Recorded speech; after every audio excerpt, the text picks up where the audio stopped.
Pessoal, agora pra gente encerrar o noticiário, tempo é exíguo, eu vou dar um minutinho para cada um pra gente falar do segundo turno. Tá confirmada a realização desse segundo turno entre os candidatos Lula do PT e Bolsonaro do PL.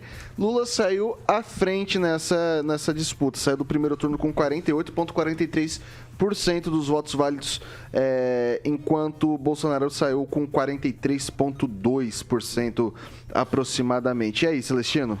Pois é, o vitorioso, apesar do resultado ali final, é o presidente Bolsonaro, que obteve 2 milhões, quase 2 milhões a mais de votos, né? Fez 8 governadores e tem mais 8 para disputar o segundo turno, fez 14 senadores e mais se juntar o pessoal ali do União, vai para 22. Então, assim, o presidente Bolsonaro sai com uma vitória esmagadora, né?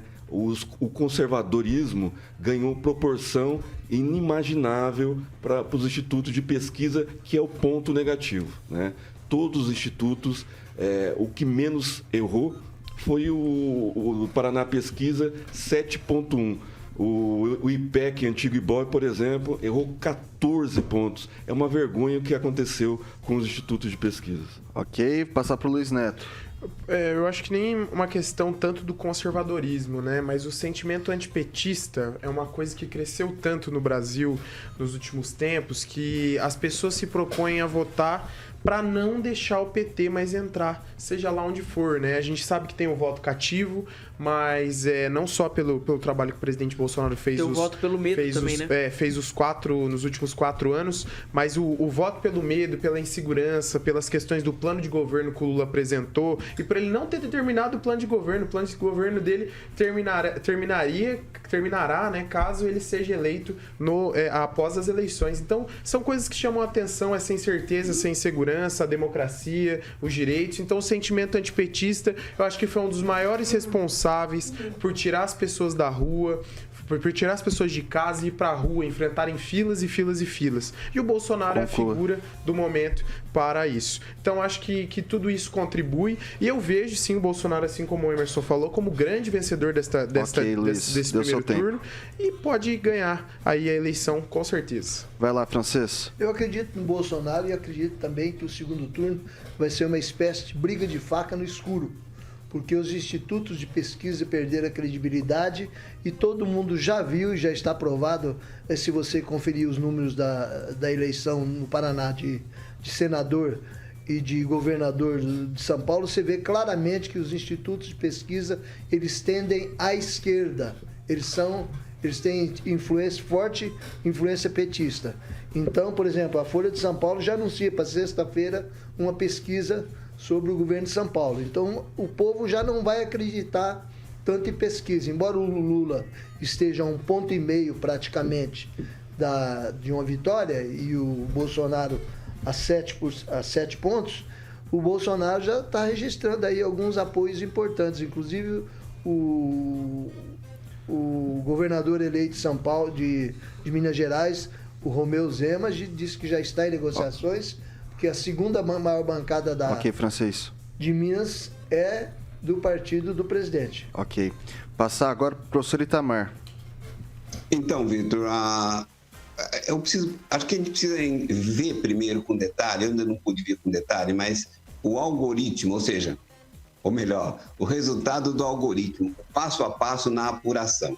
Existem algumas coisas circulando por aí, não sei se é verídico ou não, que a partir de 12% dos votos entrou em ação a soma via algoritmo. Bom, se for isso, a gente tem que analisar de uma outra forma. E aí eu acho que todo o esforço que fizer não dará resultado, porque o algoritmo funcionará novamente, né? Vamos ver como é que isso fica. Agora, no que diz respeito às pesquisas estarem desacreditadas, eu acho que não, ao contrário. As pesquisas estão acreditadas, a grande mídia vai continuar usando os dados das pesquisas que eles vão fazer e que são falsas, que continuarão sendo falsas, para criar os argumentos. Inclusive, nós vamos continuar com o assunto das pesquisas na pauta. Eu tenho certeza disso. Nós sempre estivemos com todas as pesquisas desfavoráveis. Concordo, professor, deu tempo. Por exemplo, nós estivemos discutindo as desfavoráveis. As favoráveis nós nunca discutimos. Vai lá, Lanza. Olha, Vitor, eu acredito agora, até falando um pouco do comentário do francês, que os institutos de pesquisa agora vão chegar um pouquinho mais próximo do resultado real, até para não cair em descredibilidade, para na próxima eleição fazer aquilo que sempre acontece, sempre o mesmo discurso, sempre as mesmas pautas, sempre as mesmas bandeiras e sempre os mesmos candidatos levantados pelos institutos de pesquisa como os possíveis eleitos. E no caso nós vimos que alguns estados acabaram errando. No Rio de Janeiro falavam que ia dar segundo turno, em Minas falavam que ia dar segundo turno, em São Paulo falavam que o Tarcísio estava atrás do Haddad, e não foi bem isso que se concretizou. Aqui no Paraná também erraram, alguns institutos erraram a votação do Ratinho em quase 20%. Então, eu acredito que agora os institutos vão chegar um pouquinho mais próximo da realidade para depois voltarem a fazer aquilo que mais sabem, que é campanha contra. Ok, para encerrar, Edivaldo Magro. O antipetismo deu 47 milhões para Lula no primeiro turno. Mas vamos falar sobre plano de governo. O único candidato que tinha um plano de governo efetivo chama-se... Você sempre fala. Eu sei. Ciro Gomes. Só ele teve. Não se discutiu o plano de governo. Ninguém teve plano de governo exposto nessa campanha. Nem Lula, e muito menos Bolsonaro, nem Tebet. Essa é a grande verdade.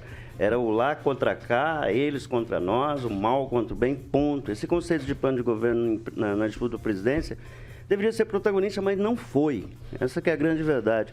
Nós não sabemos nem o que um candidato pensa, nem o outro pensa sobre economia, sobre combate à fome efetiva, sobre desemprego efetivamente. Só um candidato, repito, tinha um plano de governo até expresso num livro. Né? Plano, tem desde a primeira campanha. Infelizmente, foi se tornando uma figura pálida na política, né? Vai ter um futuro muito incerto, o Ciro.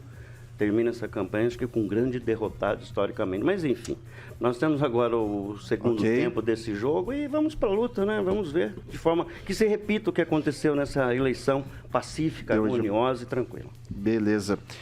Só quero ressaltar que também, antes da gente encerrar, deixar registrado aqui que a gente teve uma abstenção bastante considerável, seguindo uma média histórica de que 1 em cada 5 brasileiros não vota. Foi mais de 20% de abstenção. Isso tem um impacto muito grande na corrida eleitoral e também no campo político como um todo.